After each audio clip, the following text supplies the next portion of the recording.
Oh, good. I think that's the first time I have heard Zoom actually tell us that. So good morning. My name is Richard Wexler. I am Executive Director of the National Coalition for Child Protection Reform, and I chair the Subcommittee on City and State Procedures of the Philadelphia City Council Special Committee on Child Separations.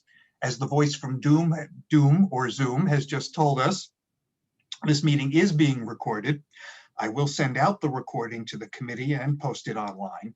Since I don't know yet the URL, I invite anybody who wants to see the recording to email me at rwexler@nccpr.info. The other members of the subcommittee are Robin Cooper, President of the Commonwealth Association of Supervisors and Administrators, and Attorney Nadim Bezar. Mr. Bezar is in a deposition today, so he will not be able to join us. We may be joined by other members of the full committee who are welcome to take part in the discussion this morning. Anyone else is welcome to post comments in the chat. I am not great at multitasking, so I may not always see them, but I will certainly review them after the meeting. This meeting is for now the last in a series examining different city and state procedures. This week, the topic is the central registry that the state maintains of alleged child abusers, and similar record keeping by Philadelphia DHS and its counterparts across the state. The state registry was the subject of an outstanding report from Community Legal Services of Philadelphia, and I'm pleased that one of the authors of the report, Janet Ginsberg, Senior Attorney at the Employment Law Unit at CLS, is joining us this morning to discuss the findings. So I will just turn it over to you, Janet, for an overview of your report. Okay, thanks, and hello, everyone. I know that I've spoken in the past to Steve about some of this stuff. I want to start off by just giving you a little bit of background of the work we do at Community Legal Services with the Child Abuse Registry, and how we got into writing the report and why we did. So for those of you who are not familiar with CLS, we are Philadelphia's main legal services provider, civil legal services provider. We're the largest legal services provider in Pennsylvania. And we represent low-income Philadelphians on a broad range of subjects. We have a unit that does housing, landlord-tenant stuff, public benefits, utilities issues, mortgage foreclosure. Many of you know my colleague, probably Kathleen Creamer, who leads our family advocacy unit, which deals with dependency court issues. I'm in the employment unit, and I've been there. July will be 22 years. We handle a broad range of, what you'd think of as traditional employment issues. Discrimination, wrongful termination, really for low-wage clients. Employment law issues tend to focus on barriers to employment, like criminal records and child abuse records, a lot of wage theft issues, that sort of thing. So we have sort of developed over the years a very strong practice in assisting people getting off of Childline, which, as you probably know, is Pennsylvania's child abuse and neglect registry. And what we have found over the years is two things, both that it's an enormous barrier to employment, particularly to low-income clients, and also that the craziest cases get put on the child abuse registry. I mean, I could keep you all here for 5 days just listing some of the crazy cases that we have seen. Because the people who come to us to get off the registry, they're a self-selecting group, right? They're not the ones who burn their kids with cigarette butts, right? They're the ones who are on the registry and are like, what? Why is what I did child abuse? And so often it doesn't even begin to meet the definition of child abuse under the Pennsylvania Child Protective Services law. So we have developed this practice separate from the family advocacy unit, which doesn't really, they're familiar with the child abuse registry, and certainly we share some clients, but they don't really handle the child abuse registry cases. The employment unit does.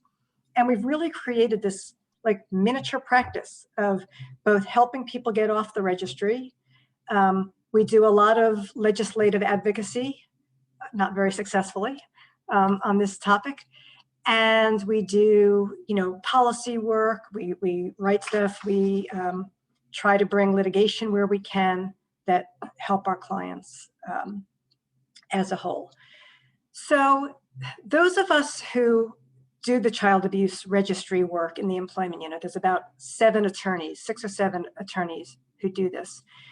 This has really become a passion for us because, you know, as I've said, and you will hear me spout about this many times because it gets us so angry, you know, we see people who get on the child abuse registry for things that people of our socioeconomic class would never get put on the registry for. You know, missing doctor's appointments, accidents that happen in the regular course of children's lives that, you know, I have brought my children in the past to the emergency room and been told, you've got a growing boy, we'll see you many times in the emergency room. And when that's happened, I can tell you that I have clients who would have brought their children in for the exact same thing. Hi, Robin. Who've brought their children in for the exact same thing and had full body skeletal x-rays done of their children. So Let me just stop you for one moment, as you've Sure. already seen, to just introduce Robin Cooper, the other member of the subcommittee who's now joined us. Hi, Robin. Robin, No, just, I'm sorry, I'm late. you know, so just quickly, I'm, as Richard introduced me, I'm a senior staff attorney at Community Legal Services in the employment unit. And I'm actually the lawyer who leads our team on issues around the child abuse registry, the legislative advocacy and the policy work. So, you know, as I said, we've developed this practice. We have done more child abuse expungement hearings than any other organization. We're really the only organization in Pennsylvania that regularly does child abuse expungement hearings. There are certainly lawyers here and there who handle them. Some of the other legal services practices around the state will do 1 or 2 a year or 3 or 4 a year. We do dozens and dozens. I think at last count, in the 22 years that I've been at CLS, I think we've handled about 1,200 child abuse cases. Some of them is just giving advice. There are people who, if they've missed the deadline, we can't really do anything for them. We do try to go through another process to get the secretary to try to use their discretion. But we get people in all different postures. Either they've just been indicated or they found out that they have a report from 20 years ago. Let me just give you my 5-minute spiel. My guess is probably most of you know how the child abuse registry works in Pennsylvania, but since I don't know who knows what, I'm just going to give the spiel anyway. So under the Child Protective Services law in Pennsylvania, if Childline or a local child agency, which as you know in Philadelphia is called DHS, and I'll use DHS as shorthand for all child agencies, child and youth agencies in the Commonwealth. If they get a report of suspected child abuse or neglect, they must investigate within 24 hours.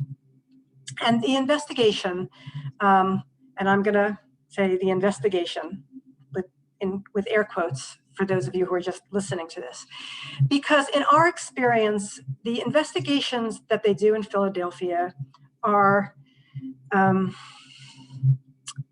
I'm being taped, so I don't want to be too rude, but they're not great. Let's just say that. We find is that they do them very quickly. They're overwhelmed. I'm going to give them the benefit of the doubt and say that their mission is to protect children, so they take a better safe than sorry attitude. I think that sometimes they just don't like our clients. Sometimes we can see from the file, because we get the whole DHS file, that they just don't like the client's attitude. I mean, it is not unusual for clients to be put on the registry for corporal punishment. We all know that corporal punishment is legal. Whether one believes in it or not, it is legal in this state. It just can't reach that threshold of what's considered child abuse. And we see clients being put on the registry pretty often for, basically teaching them not to use corporal punishment. And it often doesn't meet the definition of child abuse. So DHS goes, they do their investigation, and the investigation can be speaking to the child if the child is of an age and is capable of speaking, looking at whatever evidence there is, whether documentary or photographic, looking at any medical records that might be available. Then they can speak to the alleged perpetrator. They often do, they don't always. And then they make a determination, and they've got the choice of checking two boxes. They can either check unfounded, meaning they don't see a substantial evidence of child abuse, or they can check off a box that says indicated. There's a third box that we're less concerned about called founded, but to get a founded report, what happens is there has to have been a court adjudication of a finding of child abuse, so either in dependency court or criminal court. So we're not as worried about the founded reports because it's not just a caseworker checking off a box. There has to have been a hearing with due process in order to turn a report founded. The ones we care the most about or are worried the most about are the indicated reports, because it's that easy to get put on the child abuse registry. A social worker, caseworker says, yeah, I think there was some evidence of child abuse here, checks off that box. It does have to get cleared by a supervisor, and now since the 2014 amendments, county solicitor, a lawyer, has to check off and okay it as well. I'm going to tell you that in Philadelphia, it's pretty much a rubber stamp as far as we can tell. Mm-hmm, They claim to us that they actually turned some down, but I can tell you that the ones that are getting on from Philadelphia, you know, some of them are so outrageous and just didn't meet a legal definition of child abuse. And we call them up and we're like, what is this case? How did this get on the registry? So that's how people get put on the child abuse registry. And then once they're put on the child abuse registry, Childline is supposed to send them a letter saying, you've been put on the registry. Here are the repercussions. Here's what you can do about it. That notice is terrible for any of you who have seen it. I will tell you it's much better than it used to be because we have fought with them for so many years and worked with the State Department of Human Services to make that letter better, but it's still pretty bad. And so an individual gets this letter and says, oh, I've been put on the child abuse registry. And then that person has 90 days to request to come off. It used to be 45 days. The 2014 amendment made it 90 days. We think it's still way too short. I mean, to be, you know, you're put on the registry before you've had a chance to have a neutral party hear the evidence, hear both sides, and make an adjudication.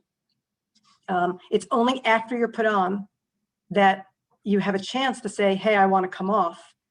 And I won't go into the details of then what a mess it is, but then there's, depending on what you try to, depending on how you ask to get off, there's another 90-day letter, another deadline they can miss. If you miss the deadline to get off, it's really hard to get off. Like, you're pretty much on for life unless you figure out that there's this third, you know, this other procedure that you can go directly to the Secretary of the State Department of Human Services and beg to come off. And, you know, it's completely discretionary. So that's how the system works. We think it's a terrible system, and we think it's an unconstitutional system. And quite frankly, the Commonwealth Court of Pennsylvania seems to agree with us. They have said in dicta in a couple of different cases. So the case wasn't about that, but sort of as a side note, they've said, we think being put on this registry without some kind of hearing may violate the state constitution. So you may ask, why have we not brought a lawsuit about that? It's been in the works. We're planning it. For one reason or another, it just hasn't gotten off the ground for years. You know, a variety of strategic issues, plaintiff issues. We just haven't gotten that off the ground yet.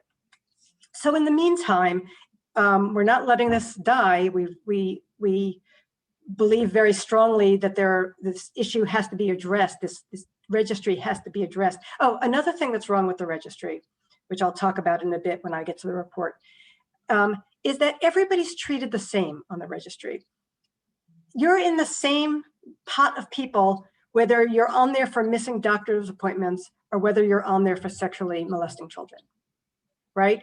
Same time limitation, there's no time limitations. You're on there for life, same consequences, right? You ask for a child abuse clearance because you're applying for a job and the same notice comes back. It does specify, sexual abuse versus something else, but it's got the same consequences. You're on for the same amount of time. There's no distinguishing between the two. So at some point we decided to write a report. We've written things over the years. I've written op-eds that have, led us to the editor.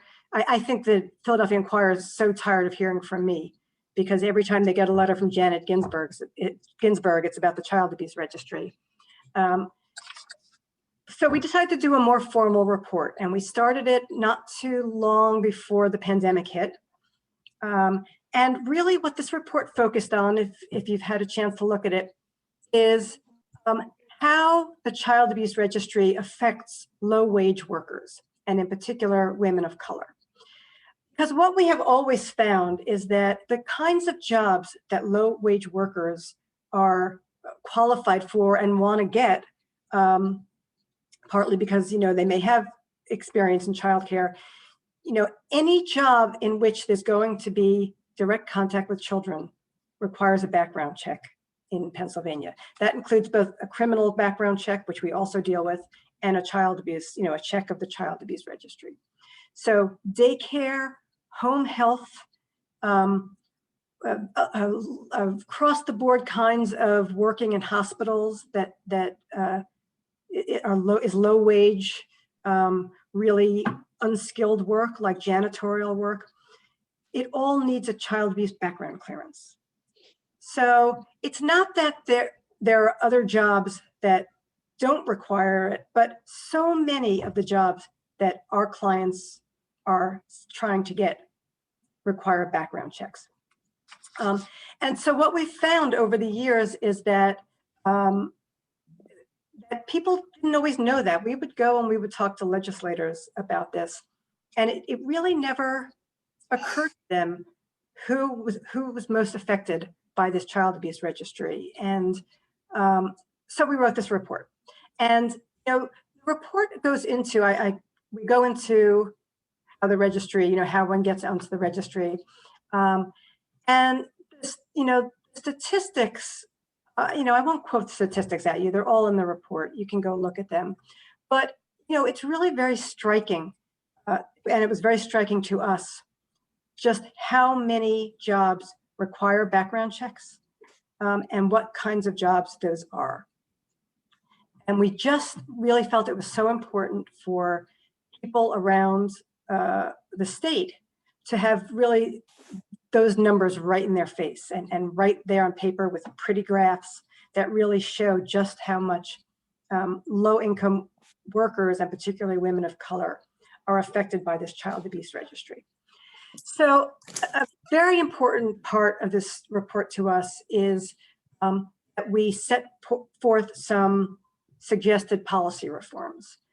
For us, the two main policy reforms that really have to be established to make this child abuse registry rational and equitable and constitutional are A, we believe very strongly that there has to be a hearing before being put on the registry.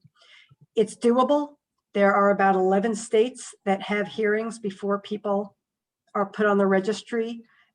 They're all set up differently. For some of them, the key is that the background check can't be reported out for employment purposes if there hasn't been a hearing first. We could live with that, right? If there's a registry, but it's doesn't have any significant consequences, we would be willing to work with the legislature to figure out how to set up the hearings before there being significant life consequences to being put on the registry. The other thing that we believe strongly is that the registry should be tiered. All different kinds of abuse and neglect should not be treated the same, right? That would, I compare the child abuse registry very often to the criminal justice system. Sure, there's not the same consequence of losing one's liberty, but there's a lot of other very significant consequences: reputation, right to profession. And just, in criminal cases, they would never treat a pickpocket the same as they would treat someone convicted of murder, right? They would look at the nature of the offense. They would look at the culpability of the person. They would look at the circumstances surrounding the offense before sentencing is done. And we think these two reforms can go hand in hand, the hearing before and the tiered registry. In fact, that makes the most sense to us. For there to be someone, now the hearings are done in the Bureau of Hearings and Appeals. They are set up to do these hearings. They know the law. They know the Child Protective Services law very well. So they're set up to do these hearings already. They could be doing these hearings and making essentially a sentencing determination. If they find that child abuse and neglect actually occurred, we believe they're in the best position to say, what tier the person should go in. One of the concerns we've heard about having hearings before being placed on the registry is whether the Bureau of Hearings and Appeals or any other organization has the resources to handle that many hearings. I very strongly believe that the DHS and the children youth agencies are going to be less, for want of a better word, blasé about what hearings, what cases they put on the registry, right? If they really have to prove that it was child abuse or neglect, they're going to make their case beforehand. They're going to have their evidence. They're going to have their witnesses, and they're going to not say, it's so easy to put them on the registry, let's have a better safe than sorry attitude. So, there may be more hearings than are actually held now after the fact, but we don't think it's going to be an overwhelming number of hearings. And we do think it will, right now, cases that we go to a hearing for, the numbers around the state are astounding how many are overturned. I think the last child abuse annual report from the Department of Human Services, it was something like 80% of cases, once they hit a hearing, are overturned. In 22 years, I have lost one case. And it's not because I'm a brilliant lawyer. It's because the city puts cases on the registry that just don't meet the definition of child abuse. May I just stop you there for one yes. moment? Mm-hmm. Because the other argument on that, which has been made in some quarters, notably in Harrisburg, is, oh my God, the Bureau of Hearings and Appeals must be made up of a bunch of people who love to coddle child abusers. Why else would all these determinations be overturned? It must be because they don't understand. Can you respond to that? Yes, and I can't speak to, well, I can only speak mainly to Philadelphia County's Bureau of Hearings and Appeals. In the other counties, I'm not before them. I don't know what their administrative law judges are right. I can tell you that there's a court, the Commonwealth Court, which, where cases even from the other counties can get appealed to, and the Commonwealth Court is telling all these BHAs, all these ALJs around the state, here's what the law is, and many of them are abiding by it. Most of them are. I can tell you that in Philadelphia, we're down to 2 ALJs now, and one is new, so I don't know him yet. It's administrative law judges. Yes, I'm sorry. The ones who just rule on this for the Bureau of Hearings and Appeals. Right. But I've been before a dozen of them, maybe more, over the last 22 years. And I can tell you that in my experience, they listen to the law, they listen to the cases, they apply the rules of evidence, they rule on the rules of evidence, very often against me.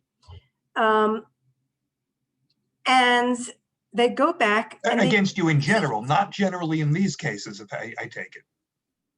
Yeah, even in these cases, they rule against us on evidentiary stuff. Yeah, they let things in that I don't think they should have let in. They let in some hearsay that I don't think that they give. I misunderstood. Yeah, They rule against us. The ultimate decisions are almost always for us. I should say that I said that I've only lost one. My unit as a whole has to have a 97% win rate, 95% win rate over the years. But it's not because the ALJs are not applying the law. The ALJs are applying the law that the Commonwealth Court says they have to apply. The Commonwealth Court is the one, and then the Supreme Court above them, that says, here's how we interpret the definitions in the Child Protective Services Law. And the definitions, that's another whole reform that we didn't even put in the in our paper, because it's just maybe I put it in somewhere about how the definitions are so broad and so wide-ranging in the Pennsylvania Child Protective Services Law. But the people who say that the BHA is coddling child abusers are people who just don't like the decisions that they reached after applying the law. But like a criminal case, people have to have the opportunity to be able to go in and argue before a neutral body, which the BHA is, and say, here are the facts. The kid says this, but here's what I say happened, and here's my evidence. And sometimes they win and sometimes they lose. So I do know that that's a criticism. It's not one that we see. By the way, just for the record, the BHA's record in this regard, to the extent that people have checked, is pretty consistent with other states. So that when you look at some court decisions that have challenged registry processes in New York and Illinois, they found that under similar circumstances, the agency is overturned about 75% of the time. Kentucky is close to that. So there's nothing odd about the rate that things are overturned in Pennsylvania. And I'm sorry, I took us off in this direction and interrupted you before you finished your presentation, so please go ahead. That's okay, sure. So getting back to the policy reforms, because I do want to leave time for questions and any other issues you want to raise. We also believe, so those are the two main cornerstones of our reform. A hearing before being put on and a tiered registry, and those can go together. A meaningful way to get off the registry. So even for people who may have been found to have committed the abuse or the neglect, there should be at some point, some way they get off, right? I mean, our court has already held that lifetime bans or lifetime assumptions that people are, or bad people or can't be rehabilitated are unconstitutional. So people should not be on this thing for life. There should always be a way to get off. And by the way, I would say that that's true of founded reports as well. Even with criminal convictions, there's a pardon process, right? With founded reports, there is no way to get off the registry now. There's not even something similar to that secretary discretion. If you've got a founded report on the registry, you are on there for life. And I can tell you, I don't really know who some of you are, so I'm sorry if I'm about to insult you, but some of the family court judges in Philadelphia are not following the law or the rules of evidence. So they are making findings of child abuse in family court that are becoming founded reports, and they're making them, our attorneys appeal them. Not all family court attorneys appeal those findings of child abuse, and that's the only way to get a founded report off for life, off the registry. Limiting the use of the registry as an employment tool. There are absolutely zero studies that show that somebody who's on the registry for most kinds of child abuse are any threat to the children where they work. I'm not saying that someone who's been, none of us are saying that someone who's been accused of or found to have molested children should be working in a school or a daycare center, right? But people who are on the registry for medical neglect, for accidents that might have happened and they get on for failure to supervise, even a parent who slaps her kid, right, and gets put on for inappropriate use of corporal punishment, can that person really not serve food in a school cafeteria or drive a school bus or be a perfectly good home health aide, for example, right? So, you know, there has to be a rational connection to keeping people out of jobs that support them and their children. So, you know, limiting the use of the registry as an employment tool we think is key. And finally, we believe that there should be procedures put into place all through the process where the racial impact is taken into account. You know, there should be racial impact analysis from beginning to end in this process, because, you know, we hear from our clients ways that they believe that the investigator who investigated their case made certain assumptions about them that might, you know, either racial or socioeconomic stereotyping that goes on. There's a lot of push in the courts now for judges to have what's called racial impact scorecards with them to make sure that the questions are being asked are neutral, to make sure that their you know, implicit bias isn't coming in. And we believe that that has to be a significant part of this process as well. Last but not least, the definitions in the Child Abuse Registry are terrible. They've always been terrible. The 2014 amendments made them worse. There are definitions that, you know, really all of us who have children did in the course of our children's lives. One of the definitions of child abuse that puts people on the registry is an act by the individual, the parent or caretaker, that for which there was a reasonable likelihood of harm to the child.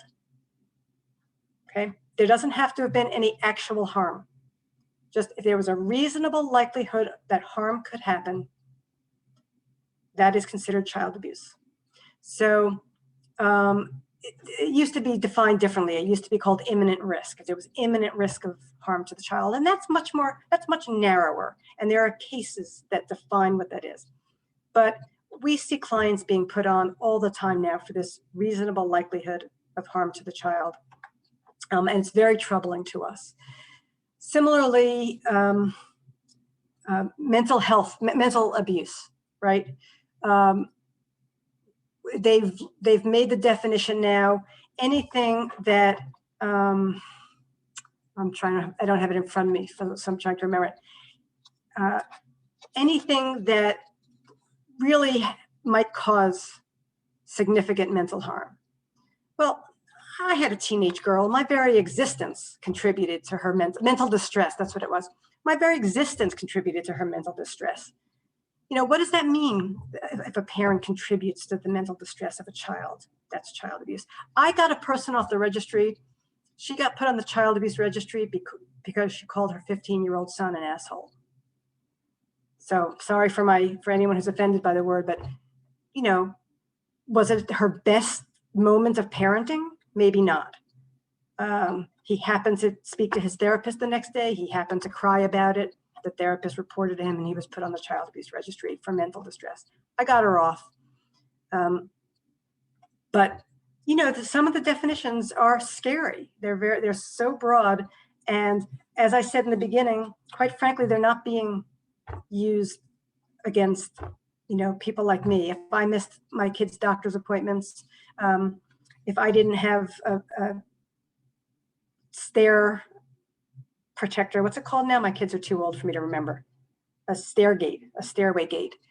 You know, that would be considered, and I've seen it being considered imminent or unreasonable, reasonable likelihood of harm.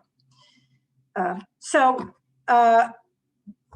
that's in a nutshell. I hope I talked about the report enough.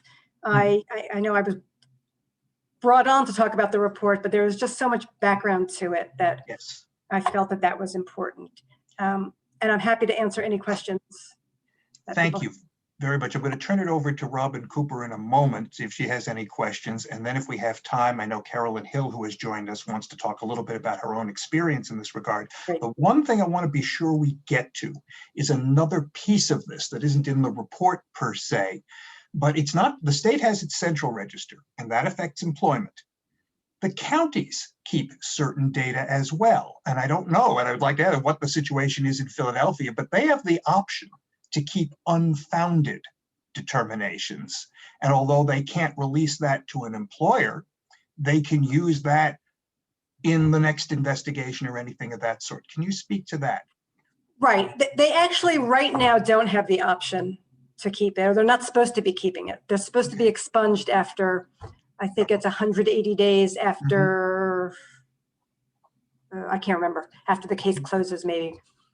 There is a proposal in the state right now to allow states, and I'm not saying city DHS doesn't keep it, but they're not supposed to keep it. Okay. In fact, they're not supposed to keep cases that get expunged, and we found them in their files. There is a bill, it's not even at bill stage yet. There is a proposal being floated around now to pass a law that would explicitly allow the county agencies to keep unfounded reports. And the proposal is that they're only supposed to keep it in order to track repeat offenders and to track patterns. I was called about 2 weeks ago by a legislative staffer who I speak a lot with on these issues, because he wanted CLS's official feelings about such a bill. And I said, outrageous. I mean, for one thing, it's like, again, I always liken it to arrests. Arrests can be expunged, and people are supposed to be innocent until proven guilty, right? If there's an unfounded report, by definition, it means they did not find sufficient definition of child abuse. They shouldn't be able to keep it. We're very concerned, their argument that they think the agency should be able to keep it to detect a pattern. Yes. I'm sure many of you know that there's a push now to have a lot of this be very data driven, right? To have these sort of data analytics about who's likely and not likely to commit abuse.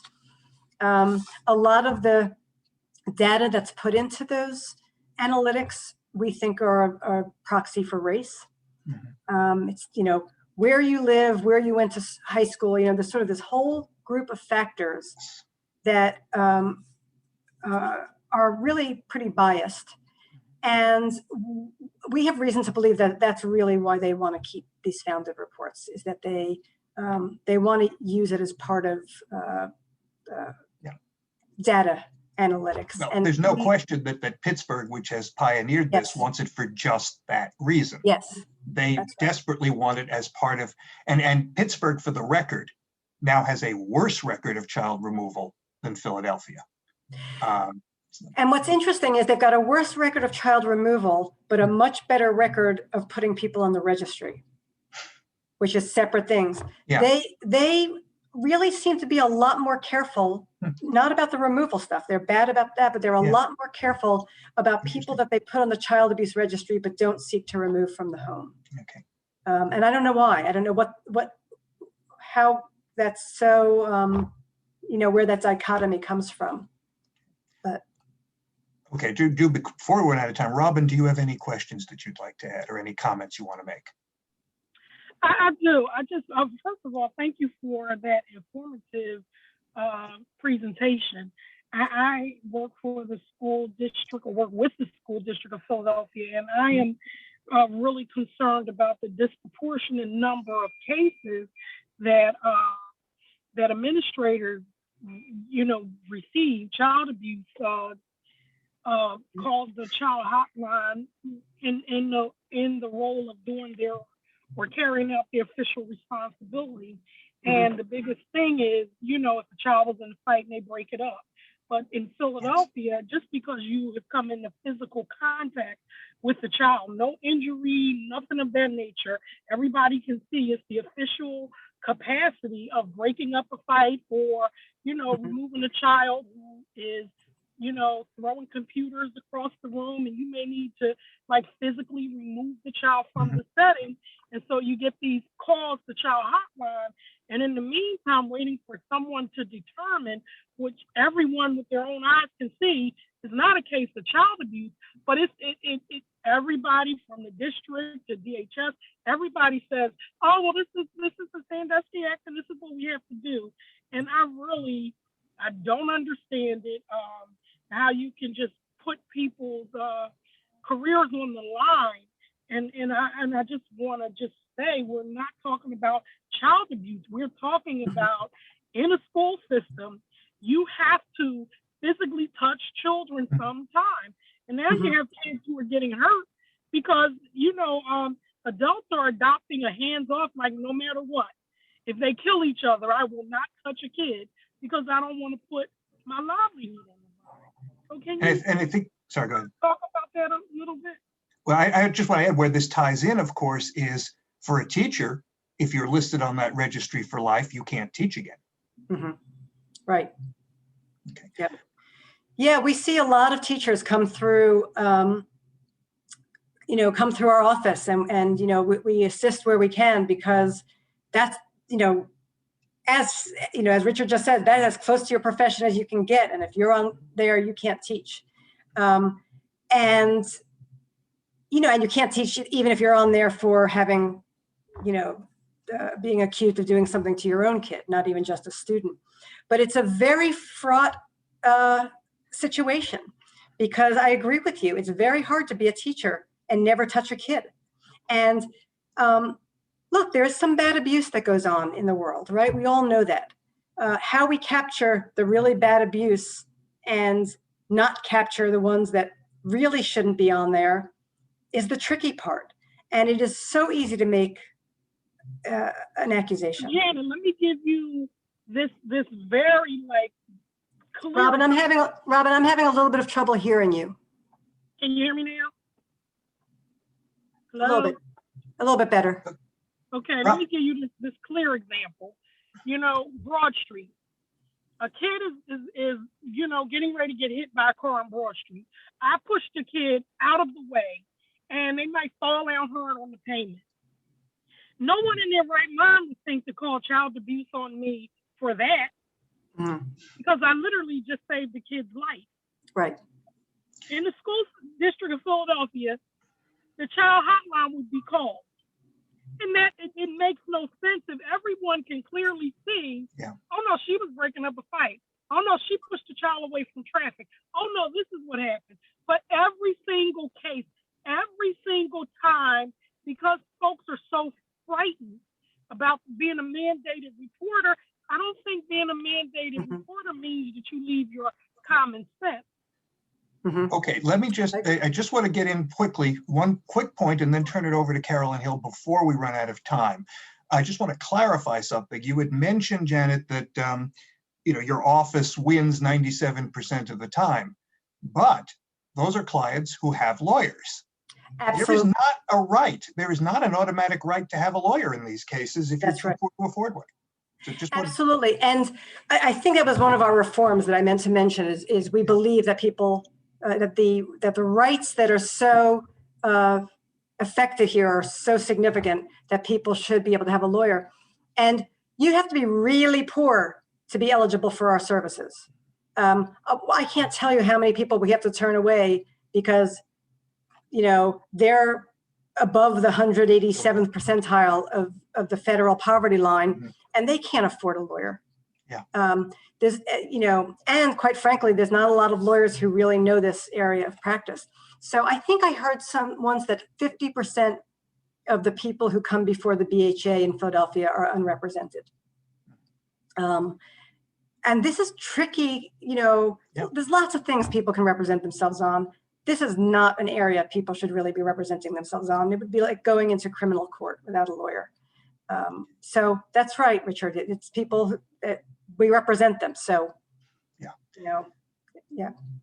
now, we've got just a little bit of time left, but Carolyn Hill, you had wanted to talk about how your own experience ties into this. So please go ahead.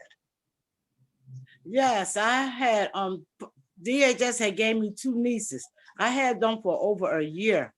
So when they decided to take the kids from me, and I had a group behind me backing me up to fight for me to get my nieces back, they all of a sudden bring up a child abuse case on me.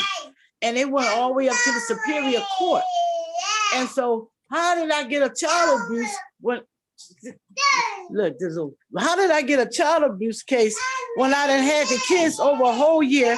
Y'all gave me a background check, a clearance and everything of having these kids. And then you get to the Superior Court and I got a child abuse record that I don't even know about. I supposed to have punched first they said I slapped my granddaughter. Then they said I punched her. By the time I got to the Superior Court, I had knocked her out. I said, show me a record where she went to hospital and everything. So now they got it in my record.